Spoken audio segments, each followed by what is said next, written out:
أول ما بتسمع اسم كليوباترا إيه اللي بيجي في دماغك؟ ملكة عظيمة ولا ست ذكية ولا زوجة خاينة ولا يمكن حبيبة منتحرة؟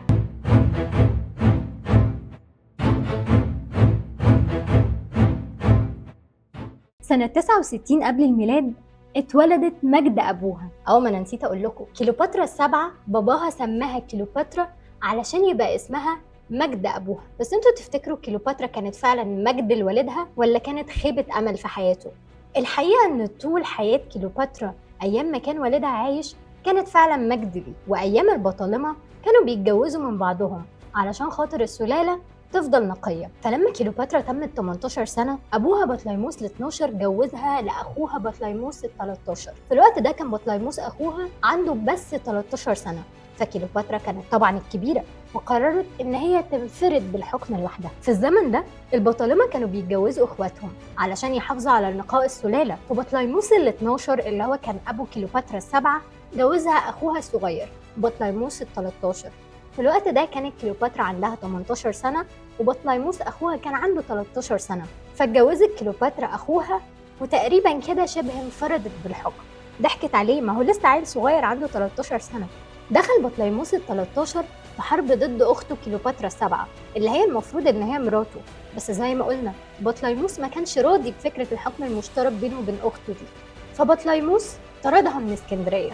بس طبعا ست في ذكاء كليوباترا عمرها ما هتسكت. في الفترة دي يوليوس قيصر كان داخل على مصر، ومن هنا كليوباترا قررت ان هي تعمل دور الست الجميلة ودخلت على يوليوس قيصر القصر بتاعه. بس طبعا مش بأي خطة كده، ما دخلتش من البيبان عادي، لفت نفسها في سجادة ودخلت لجوه القصر علشان تقدر توصل لأوضته وقلبه.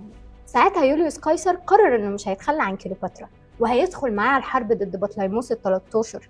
ودخلوا الحرب وكسبت كليوباترا عرش اسكندرية. وفي نهاية الحرب مات أخوها بطليموس ال 13 في معركة النيل. رجعت كليوباترا اسكندرية ومسكت الحكم مع أخوها بطليموس ال 14، وطبعا عشان تقدر تتشارك معاه للأسف اضطرت تتجوزه. بس طبعا لو فاكر إن علاقة يوليوس قيصر وكليوباترا انتهت عند جوازها تبقى غلطان. كليوباترا كانت زوجة خاينة زي ما كانت ملكة ذكية، وفضلت كليوباترا تستغل في يوليوس قيصر لحد ما وقع في حبها واتسحر بجمالها، واتجوزوا بس مش جواز شرعي، وخلفوا ابنهم قيصرون أو بطليموس قيصرون. لما رجع قيصر لروما دعا كليوباترا إن هي تيجي تعيش معاه هي وابنها، وهناك اتكرموا آخر كرم، ما هي تبقى عشيقة يوليوس قيصر، لدرجة إن الأهالي في روما عملوا لها تمثال من كتر ما كانوا بيحبوها. وعلشان احنا عارفين إن أي راجل وست لازم بتدور حواليهم الإشاعات، فكليوباترا أول لما وصلت روما بابنها قيصرون الناس بدأت تتكلم عليها، وكل الناس قالت إن يوليوس قيصر هيتجوز كليوباترا جواز رسمي وهيخلي قيصرون هو الوريث الشرعي للحكم. طبعا الإشاعات دي زودت أعداء يوليوس قيصر، إزاي تخلي ابن عشيقتك يبقى حاكم علينا؟ ده مش ممكن. وفضلت بقى الإشاعات تزيد وتزيد لحد ما الناس صدقت الكذبة، واتقتل قيصر سنة 44 قبل الميلاد. تفتكر الرجالة خلصوا في حياة كليوباترا لحد هنا؟ بعد ما قيصر مات كليوباترا خافت وقالت الناس دي هيقتلوني يا إما هيقتلوا ابني، فراحت واخدة ابنها ورجعت تاني على مصر. وهناك بعد ما وصلت بشوية بطليموس الرابع عشر كان اتكل على الله، فكده كل الرجالة اللي في حياة كليوباترا كانوا خلصوا.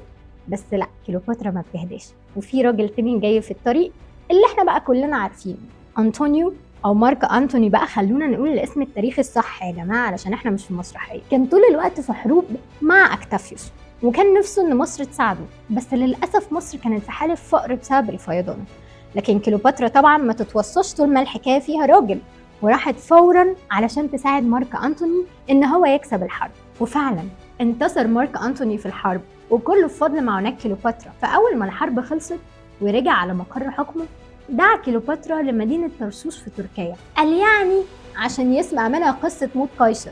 بس طبعا كليوباترا كانت ست دماغها كبيرة وكانت فاهمة أنتوني دعاها ليه، معجب بيها طبعا، وبدل ما تحكي له قصة اغتيال قيصر مارست عليه دور الست الجميلة، وبدأت بقى تسحره بجمالها لحد ما وقع أنطونيو هو كمان، لدرجة إنه ساب كل حاجة وراح وراها مصر. لدرجة إنه أول ما وصل هناك نفى أختها أرسنوي وبقت هي الحاكمة الوحيدة على عرش مصر. سنة كاملة مع كليوباترا شهر عسل، الناس كلها تقضيه اسبوع واسبوعين، بس طبعا مع ملكة زي كليوباترا الموضوع لازم يبقى طول عن كده. بعد ما أنطونيو قضى السنة دي في اسكندرية رجع على روما علشان يتجوز أخت أوكتافيوس ويثبت ولاءه لروما. وسنة 34 قبل الميلاد أعلن أنطونيو إن الوريث الشرعي لحكم روما هو قيصرون ابن يوليوس قيصر وكليوباترا.